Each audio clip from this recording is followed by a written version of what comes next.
Well, hello everyone. I'm Dorothy Briggs with 10 TV, the Entrepreneur Network, and I'm here with Trixie Rowein from Raymond James. And we got to ask you some questions, Trixie, because I'm really curious about how special you are, and you are. So, why is financial empowerment so important, especially for women? Well, luck favors the prepared, and so you want to be empowered and understand your finances because life changes and there's Right. challenges, whether it's death or divorce, whether it's just the day to day managing your expenses, your debts. You need to have an understanding of your Hmm. finances.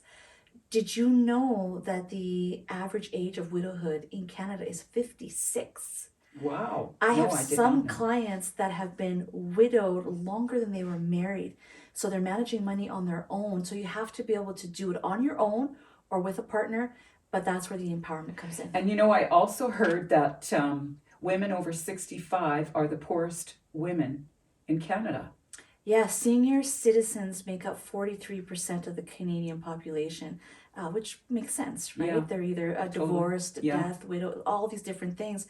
So you have to understand how to manage your finances. But so many people, they delegate, which is good on one hand, but you need to have a basic understanding. Right, I get that. So, what are the two things everyone should know about their finances? This I'm curious about this Oh, one. okay. Well, it's going to be very basic and it's basic on purpose because you have to have a solid foundation.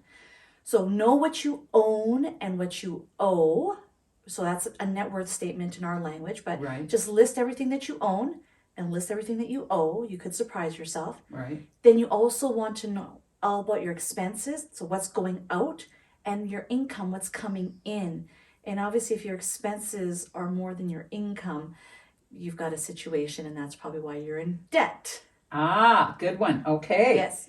So, how can people get their money working for them to achieve financial freedom? This is a great question. Yes, and I'm going to tell Yeah. you number one is if you have debt, especially because now interest rates are rising and Yes. rising and rising, you must tackle that first. And there's two ways. You can do the snowball method or the avalanche method. And Mm, snowball method just means you start with your smallest debt, pay it off, work to the next one, to the next one. So you're working your way up to the biggest debt. right. Avalanche method means you start with the highest interest rate debt first, Mm-hmm. which for a lot of people, it's credit cards. Mm-hmm. So 20.99%, you start with that first, then work your way down to something that's got the least amount of interest being charged. Mm-hmm. But while you're doing that though, you need to save, whether it's Mm-hmm. $50 a month, Mm-hmm. $100 a month. For those that are more higher income earners, $5,000 a month, but you have to start getting your money working for you Exactly. because you want to earn that interest. You Mm-hmm. want to earn those dividends.